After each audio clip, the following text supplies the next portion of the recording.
देख रहे हैं इंडिया न्यूज।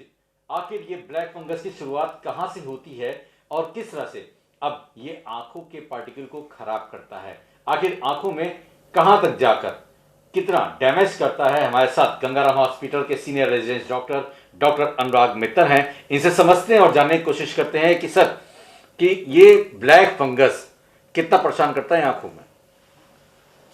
अजीत, ये जो ब्लैक फंगस है ये हमारा इस तरह से कुछ माइक्रोस्कोप में अगर हम देखेंगे तो ये इस तरह से कुछ हमें दिखाई देता है।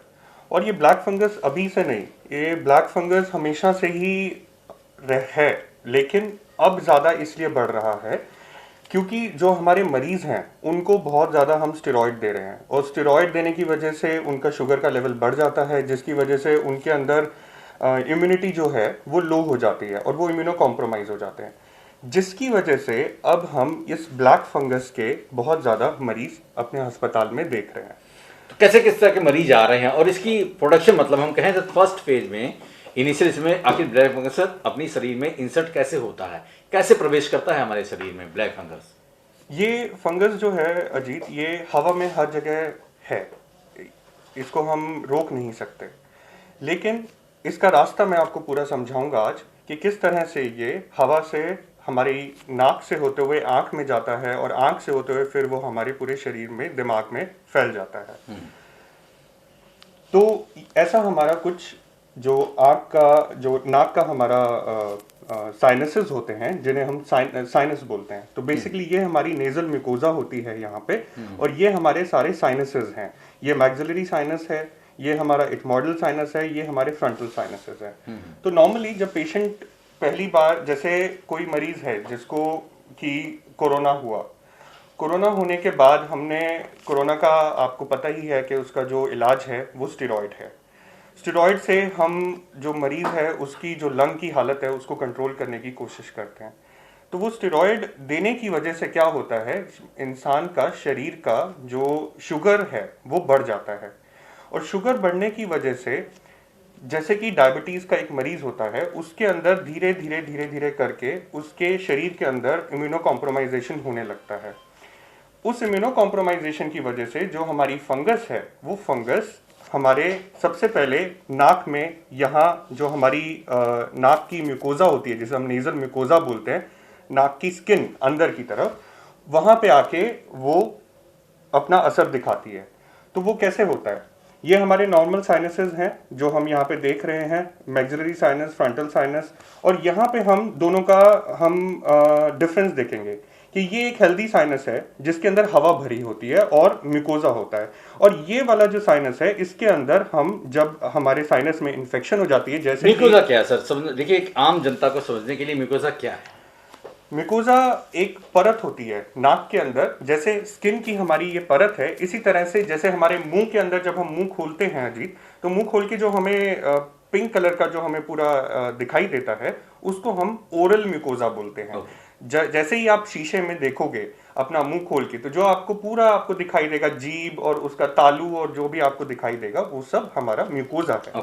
उसको हम नेजल ओरल म्यूकोजा बोलते हैं, और नेजल म्यूकोजा हमारी इसी तरह से नाक के अंदर है, जो कि मैं आपको दिखाऊंगा। तो अब इसके अंदर आप देखिए कि इस मरीज का, ये मरीज हमारे पास आया शुरू में, अब उसके अंदर हम ये ऐसे डिवाइस लगाते हैं और डिवाइस लगा के हम ये नाक के अंदर देख रहे हैं। तो अब आप इसके अंदर देखोगे तो ये हमारी पूरी म्यूकोजा हमें दिखाई दे रही है। तो अब मरीज में हमने यहाँ पे क्या देख रहे हो आप, जो नॉर्मल म्यूकोजा होती है वो पूरी पिंक होगी, बिल्कुल पिंक कलर की, जैसे हमारे मुंह की म्यूकोजा है, लेकिन इसके अंदर आप देखिए ये पीला पड़ रहा है। यहाँ पीला पड़ने की वजह से हमें पता चलता है कि यहाँ पर कोरोना का की वजह से जो काला फंगस हो रहा है उसका असर यहाँ पे ये दिखाई दे रहा है। तो सबसे पहले मरीज हमारे पास कैसे आएगा, तो हमारे पास जब मरीज आता है तो सबसे पहले उसके सर में दर्द होता है।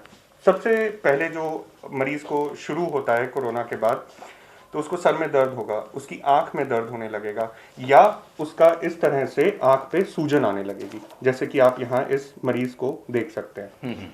इसके बाद जब मरीज हमारे पास आया और हमने देखा कि उसके अंदर हमें ये सारी चीजें दिखाई दे रही हैं, फिर हम क्या करते हैं, हम उसकी एंडोस्कोपी करते हैं, जो कि हमारा जो ईएनटी डिपार्टमेंट है वो एंडोस्कोपी करता है। तो जब हम एक वो कैमरा होता है, दूरबीन जिसको बोलते हैं, तो वो दूरबीन हम नाक के अंदर डालते हैं और नाक के अंदर हमें कुछ इस तरह का दिखाई देता है। और ये क्या है, ये वो काला काला फंगस है जिसकी हम बात कर रहे हैं। ओके। अब उसके बाद क्या होगा, हम यहां से सैंपल लेंगे नाक के अंदर से, जो मिकोजा, नेजल मिकोजा में जिसकी बात कर रहा हूं। उसके बाद क्या होगा, हम इसको माइक्रोबायोलॉजी के डिपार्टमेंट में भेजेंगे और वहां से हमें ये फंगस है, जो फंगस आप इसको देखिए, ये हमारा फंगस है जो हमें वहां पे माइक्रोबायोलॉजी में दिखाई देगा, जिससे कि हमें पता चलेगा कि कंफर्म हो जाएगा कि ये म्यूकर माइकोसिस है, काला फंगस। उसके बाद हम क्या करेंगे, उसी का एक टुकड़ा हम हिस्टोपैथोलॉजी में भेजेंगे और वो हमें कुछ इस तरह से दिखाई देगा कि उसने हमारी नसों को भी खा गया है वो, और वो यहाँ पे हमें ये दिखाई दे रहा है इस इमेज के अंदर। क्या नसों को खा जाता है ये ब्लैक फंगस? वो नसों से ही बढ़ता है, नसों से ही अपना रास्ता निकालता है। मेनली जो हमारी ब्लड वेसल्स होती हैं, उसकी ये जो प्रॉपर्टी है उसको हम बोलते हैं एंजियो इन्वेजन। तो यहाँ पे आप इस स्लाइड में देख सकते हैं, ये हिस्टोपैथोलॉजिकल स्लाइड है, इसमें आप देख सकते हैं कि यहाँ पे ये हमारी ब्लड वेसल है और यहाँ पे हमारा एंजियो इन्वेजन हुआ है। ठीक है। इसके बाद जब हमें पता लग जाता है कि मरीज को ये काला फंगस है, म्यूकोरमाइकोसिस, तो हम क्या करते हैं, उसके बाद हम इसका ट्रीटमेंट शुरू करते हैं, जो कि है एम्फोटेरेसिन बी। ये दो तरह का होता है, एक प्लेन एम्फोटेरेसिन बी होता है, एक लाइपोसोमल होता है। तो ये एम्फोटेरेसिन बी इंजेक्शन हम मरीज को देना शुरू करते हैं। उसके बाद हम देखते हैं कि मरीज के अंदर, जब हमारे पास मरीज आया तो उसमें नाक में हमें दिक्कत दिखाई दी, आंख में थोड़ी सी हमें सूजन लगी, तो हम उसको आईवी एम्फोटेरेसिन बी शुरू करते हैं। उसके बाद हम देखते हैं कि मरीज के अंदर क्या बदलाव आ रहा है। तो इस मरीज में जैसे कि आप देखोगे, जब ये मरीज इस तरफ देखने की कोशिश कर रहा है तो इसकी जो उल्टी आंख है, लेफ्ट आई है, that is not moving towards the left side. So this is one of the signs, initial signs and symptoms that we see in a patient, in the eye, कि उसको डबल दिखने लगेगा, उसको आंख में दर्द होने लगेगा। हमने एम्फोटेरेसिन बी शुरू कर दिया, शुरू करने के बाद हम इसको मरीज को अब देख रहे हैं। अब मैं आपको एक और मरीज दिखाता हूँ। अब इसके अंदर हमने एम्फोटेरेसिन बी शुरू किया, इसके बाद क्या हुआ, एम्फोटेरेसिन बी का मान लो असर नहीं आ रहा है, क्योंकि मरीज की हालत जो है वो ज्यादा खराब है, सीवियर हो गई, यानी सीवियर हो गई, मतलब कि जिसको शुगर ज्यादा है, जिसकी शुगर ज्यादा बढ़ी हुई है, कंट्रोल में नहीं है जिसकी शुगर, उस मरीज का क्या होगा। अब हमने एम्फोटेरेसिन भी दिया लेकिन उसका असर हमें नहीं दिखाई दे, अब इसकी पलक जो है वो गिरने लग गई। अब इस मरीज में अगर आप देखेंगे तो इस मरीज की, ये हमने सामने देख रहा है मरीज, लेकिन इस आंख में इसकी ये पलक गिरी हुई है। ठीक है। अब इसके बाद क्या होगा, अब हम फिर से वापस ये देखते हैं, ये हमारे साइनसेस थे, ये हमारा इथमोइडल साइनस था और यहां से ये आंख में जाएगा। ठीक है। अब देखो, अब ये हमारा एमआरआई है, जिससे कि हमें कंफर्म होता है कि वो नाक से आंख में गया या हमारे ब्रेन में गया या नहीं। अब इसके अंदर आप देखोगे, ये हमारी दोनों आंखें हैं, ये इथमोइडल साइनस है हमारा, जो नाक है, ये नाक वाला हिस्सा है और ये आंख वाला हिस्सा है। अब हम यहां से हम देख रहे हैं, आप इसका रंग बदला हुआ है, तो ये नाक से आंख में चला गया है। तो यही हुआ इस मरीज में भी कि ये नाक से आंख में चला गया। तो हमने नाक में इसको साफ किया, साफ करने के बावजूद ये आंख में चला गया। अब इसके बाद हम क्या करेंगे, हम जिसकी आंख में चला गया फंगस नाक से, उसमें हम एम्फोटेरेसिन बी के इंजेक्शन देते हैं, जो कि हम आंख के अंदर देते हैं पीछे की तरफ, ताकि, इसका कारण क्या है, हम क्यों देते हैं एम्फोटेरेसिन बी का इंजेक्शन आंख में, ताकि हम आंख को बचा सके। हम नजर नहीं बचा पाएंगे लेकिन हम आंख को बचा सकें, ताकि हमें उस मरीज की आंख को निकालना ना पड़े। यानी आप कह रहे हैं कि नजर नहीं बच सकती इस ब्लैक फंगस अगर आंखों में चला जाता है और नस खा जाता है तो? नजर बच सकती है और नहीं भी बच सकती है, लेकिन इसका हम आपको ये नहीं बोल सकते कि इस मरीज की नजर बच जाएगी और इस मरीज की नहीं बचेगी। ये सारी चीजें आपस में इंटर रिलेटेड हैं। अगर तो मरीज का जो अंडरलाइंग कंडीशन है वो क्या है, हमारी डायबिटीज, अगर तो डायबिटीज हमारी कंट्रोल हो रही है और मरीज को जो कोरोना था उसमें सीवियर कोरोना या मॉडरेट कोरोना नहीं था, माइल्ड कोरोना था, तो हम उसकी नज़र बचाने की पूरी कोशिश करते हैं। लेकिन इस समय जो हम देख रहे हैं उसमें हम नज़र नहीं बचा पा रहे मरीज की, लेकिन उसके अंदर हम उसकी आंख बचाने की कोशिश कर रहे हैं। और दूसरा हमारा जो कोशिश है वो है कि वो दिमाग तक ना जाए, क्योंकि एक बार दिमाग के अंदर चला गया तो उसके बाद मरीज को, उसकी जान को खतरा और ज्यादा बढ़ जाता है। जी डॉक्टर साहब यहाँ पे रोकेंगे कि ये इंजेक्शन जो है वो जो मरीज है इस तरह के, कितनी बार ये इंजेक्शन दिया जाता है? जैसे आँख तो रोशनी तो नहीं बचती, लेकिन कम से कम आँख जो बचे इसमें- और आगे ऊपर ब्रेन तक ना जाए, रोका जा सके। हाँ जी। कितना डोज दिया जाता है? अजीत, इसमें डोज हम पेशेंट के ऊपर डिपेंड करता है कि जो हमारा पेशेंट है वो कैसे रिस्पॉन्ड कर रहा है। अगर पेशेंट अच्छा रिस्पॉन्ड कर रहा है और हमें दिखाई दे रहा है कि वो, हम एमआरआई कराते हैं, हम क्लिनिकली पेशेंट को असेस करते हैं कि जो मैं आपको अभी और मरीजों की तस्वीरें दिखाऊंगा कि जी। कैसे धीरे धीरे धीरे धीरे करके ये बढ़ता जाता है। बिल्कुल। तो इससे हम, जो हमारी डोज है वो इस पे डिपेंड करती है कि मरीज की कंडीशन क्या है इस टाइम पे। अगर तो वो बढ़ रही है तो हम इसको देंगे, और अगर नहीं बढ़ रही है तो हम इसको एक समय के बाद रोक देंगे। अब मैं आपको आगे दिखाता हूं। अब जैसे ये मरीज है, इसके अंदर आप देखेंगे तो हमारा जो पहले ये वाला मरीज था, इसके अंदर आंख लाल नहीं दिख रही है आपको सिर्फ पलक गिरी हुई दिख रही है, और आपको ये दिख रहा है कि ये आंख नीचे की तरफ है थोड़ी। ठीक है। अब ये जो हमारी बीमारी थी ये और आगे बढ़ गई और ये आंख के पीछे के हिस्से की तरफ चली गई। तो अब आप देखिए, अब ये इस मरीज में आपको पूरी आंख लाल दिखाई दे रही है, दिख रही है, और यहाँ पे सूजन भी और ज्यादा बढ़ गई है। तो इसका मतलब ये डिजीज और आगे बढ़ गई है जो पहले थी उससे। अब इस मरीज में देखिए, इस मरीज में ये आंख बिल्कुल भी घूम नहीं रही है। ये आंख को देखिए आप, ये आंख हमने इधर देखने के लिए बोला, इसको तो घूमी, ये नहीं घूमी। इसको आप देखिए तो इस मरीज में नहीं घूम रही है। तो इसका मतलब ये है कि ये बिल्कुल दिमाग के पास वाले हिस्से के पास, जिसे कि हम ऑर्बिटल एपेक्स बोलते हैं, ये वहां तक पहुंच गई है। अब इस मरीज में भी वही आप उसी तरह का आपको पिक्चर दिखाई दे रहा है। देखिए, इन सब मरीजों में आपको वही दिखाई दे रहा है। अब जिस ऑर्बिटल एपेक्स की मैं बात कर रहा था कि हम रोकना चाहते हैं कि हम आंख को बचा लें, हमें आंख मरीज की निकालनी ना पड़े, जिसके लिए हम एम्फोटेरिसिन बी का आंख के अंदर इंजेक्शन देते हैं। तो वो हमारा पर्पस ये होता है कि ये आपको दोनों आंखें दिखाई दे रही हैं, देखिए यहाँ पे दोनों आंखें आपको दिखाई दे रही हैं। तो अब इसको अगर आप ध्यान से देखोगे तो ये हमारा आंख का पीछे वाला हिस्सा है और ये हमारा ब्रेन है पीछे। तो हमारा पर्पस ये होता है इंजेक्शन देने का कि ये जो डिजीज है म्यूकरमाइकोसिस, ये इस रास्ते से, आंख के पीछे वाले रास्ते से दिमाग में ना चली जाए। ये पर्पस होता है हमारा। और अगर हम लोगों की आंख निकालनी भी पड़ती है, जिन लोगों की, अब इस मरीज में अगर आप देखेंगे तो इस मरीज में आपको यहां तक दिखाई दे रहा है कि म्यूकरमाइकोसिस पहुंच गया, जो काला फंगस है, लेकिन इस मरीज के अंदर ये दिमाग के अंदर तक पहुंच चुका है। यानी इन दोनों केसेस में क्या बोलेंगे, सीवियर कौन है, माइल्ड या मॉडरेट कौन सा है? सीवियर आपका वो होगा जिसके अंदर वो आंख के रास्ते से दिमाग तक पहुंच चुका है, वो हमारी सीवियर कंडीशन है। तो अब मैं कितना दिन लगता है ये पहुंचने में, आंखों से और दिमाग नहीं, तक? मैं अजीत आपको फिर से यही बोलूंगा कि हम किसी भी मरीज के लिए ये चीज़ नहीं बता सकते कि किस मरीज में कितना समय लगेगा। इसके अंदर ये बहुत इस पे निर्धारित है कि मरीज की जब उसको कोरोना हुआ तो उसकी क्या कंडीशन थी, कितनी ऑक्सीजन की उसको ज़रूरत थी, उसकी लंग्स की क्या कंडीशन थी, और सबसे बड़ी बात, स्टेरॉयड उसको कितना दिया गया। जितना ज़्यादा हमने स्टेरॉयड दिया, और अगर मरीज को पहले से शुगर थी और वो अनकंट्रोल हो गई है शुगर, तब उस मरीज को ये ज़्यादातर हमने उसमें देखा है कि उसकी बीमारी जो है बढ़ती ही जाती है, उसको काबू करना थोड़ा सा मुश्किल होता है। तो जरूरी नहीं है कि शुगर ही हो, शुगर के अलावा भी बहुत से ऐसे मरीज यहाँ पर आते होंगे जिनको ये ब्लैक फंगस यानी तमाम, तो चाहे वाइट फंगस, ये डिजीज सामने मिलती होगी। तो ट्रीटमेंट आप कैसे उसका करते हैं? क्योंकि एक कॉमन सी बात हो गई है कि हाँ, डायबिटिक जो मरीज है उसकी हालत बहुत बिगड़ सकती है, ब्लैक फंगस बिगाड़ सकता है, लेकिन जिसका नहीं है उस पर क्या? अजीत, हमने 2019 में एक स्टडी की थी यहीं इसी अस्पताल में, जिसमें हमने 10 साल के मरीजों को जो म्यूकरमाइकोसिस के, ये तो कोरोना के बाद अब म्यूकरमाइकोसिस आया है क्योंकि हम ज़्यादा डायबिटीज़ के मरीज देख रहे हैं, लेकिन जब हमने 2019 में एक स्टडी की थी, उसके अंदर हमने पिछले 10 साल की स्टडी की थी, उसमें हमने देखा था कि इंडिया के अंदर 90-95% जो लोग हैं वो सबसे ज़्यादा जो म्यूकरमाइकोसिस के हमने देखे वो डायबिटीज़ से ही की वजह से ही उनको म्यूकरमाइकोसिस हुआ। लेकिन यही चीज़ अगर आप बाहर के देशों में देखोगे तो आपको डायबिटीज़ सबसे ज़्यादा नहीं मिलेगा, वहाँ पे कैंसर इसका सबसे बड़ा कारण है, क्योंकि कैंसर में जो हम दवाइयाँ देते हैं वो दवाइयों की वजह से पेशेंट इम्यूनो कॉम्प्रोमाइज हो जाता है।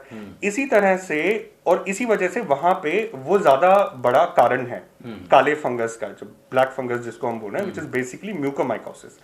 Now in India on the other hand we have diabetes more than malignancy, and these patients are immuno compromise. जितने भी मरीज हमारे डायबिटीज से सफर कर रहे हैं वो सब इम्यूनो कॉम्प्रोमाइज्ड हैं अपने अपने हिसाब से, जिनकी जितनी शुगर है कंट्रोल में है या नहीं है उस वजह से। जी, तो डॉक्टर साहब हाँ जी बताएं आगे क्या क्या आप तो अब हम इसमें हम जैसे देख रहे हैं कि हमने यहाँ पे ये हमारे आंख के पीछे वाले हिस्से तक पहुंचा है और यहाँ पे ये आंख के पीछे वाले हिस्से से दिमाग तक पहुंच गया है। तो अब हम आगे हम क्या करेंगे इसके अंदर? अब देखिए, अब ये वो वाला मरीज है जिसके अंदर की ये दिमाग तक जा चुका है और इसमें आप देखिए ये दोनों आंखों के अंदर हम इसमें देख सकते हैं कि कितनी ज्यादा सूजन आ गई है और आंख बिल्कुल खत्म हो चुकी है। अब इस सिचुएशन को बचा, अब ये देखिए, अब इसके अंदर भी आप ये देख सकते हैं कि काली फंगस आपको ये necrosis, basically what is happening is necrosis. ये फंगस वेसल्स को खा जाता है। खाने के बाद वो वेसल की जो, अब जैसे मान लो एक वेसल है, ब्लड वेसल है जो कि आईलिड को सप्लाई कर रही है, उसकी सप्लाई बंद हो गई तो वो काली पड़ जाएगी, है ना। और इसी वजह से इसका नाम ब्लैक फंगस है। क्योंकि ब्लड वेसल्स को ये डिस्ट्रॉय कर देता है एंड एज ए रिजल्ट जो ब्लड सप्लाई जा रही थी वो बंद हो गई। बंद होने की वजह से वो हमें हिस्सा काला दिखाई देता है। इसमें आप देख सकते हैं कि यहाँ पे ये हिस्सा काला है। मैं आपको एक और मरीज की फोटो दिखाता हूँ, ये देखिए, यहाँ देख रहे हैं आप कितना ज्यादा ये पूरा हिस्सा काला हो चुका है इसके अंदर, ठीक है। अब इस सिचुएशन को बचाने के लिए हम क्या करेंगे?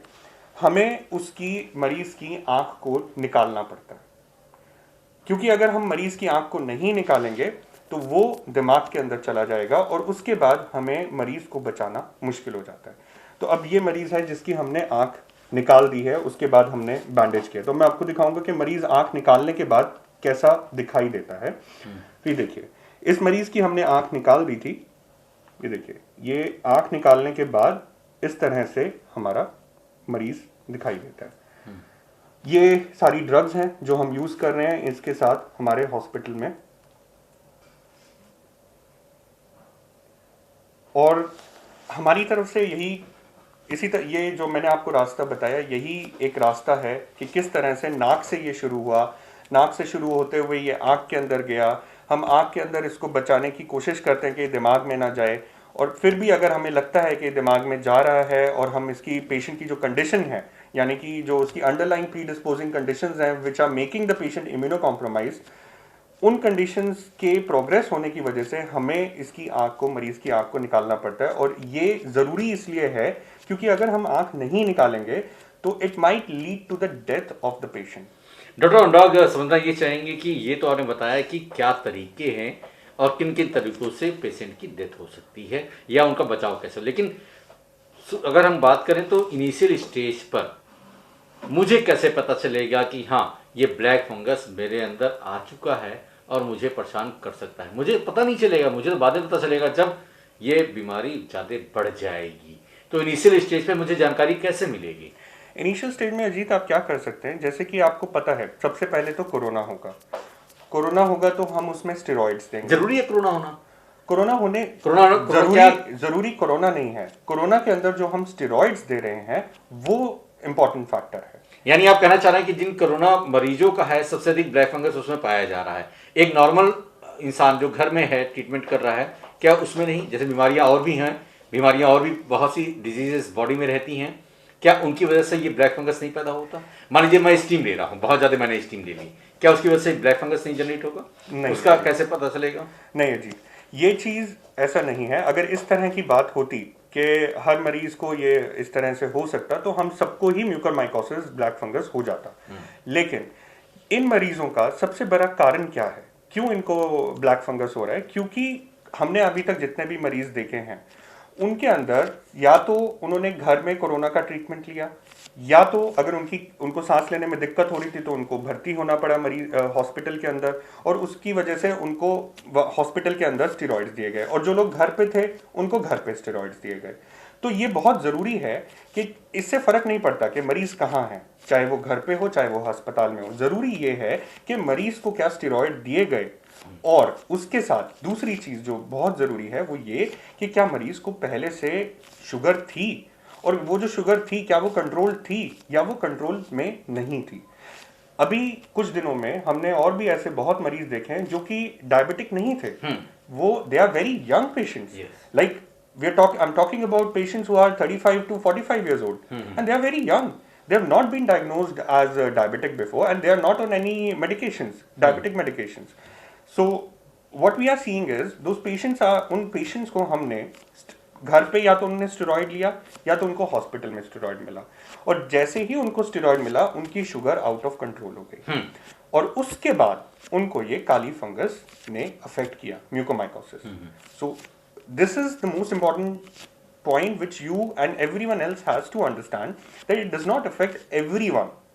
What is important is to give the steroids. So if a patient has a history of corona or steroids, then it is highly likely, so घर पे आप बैठे हैं, आपको पता है कि आपको कोरोना हो गया, आपने स्टेरॉइड लिया है उसके लिए, तो आप क्या करोगे? आपको सबसे पहले, आपने मेरे से पूछा था कि इनिशियल साइंस और सिम्टम्स क्या होंगे, तो सबसे पहले तो आपको ये पता होना चाहिए, अवेयरनेस बहुत जरूरी है कि इस नाम की, म्यूकोमाइकोसिस नाम की कोई चीज है और वो किन मरीजों में हो रही है।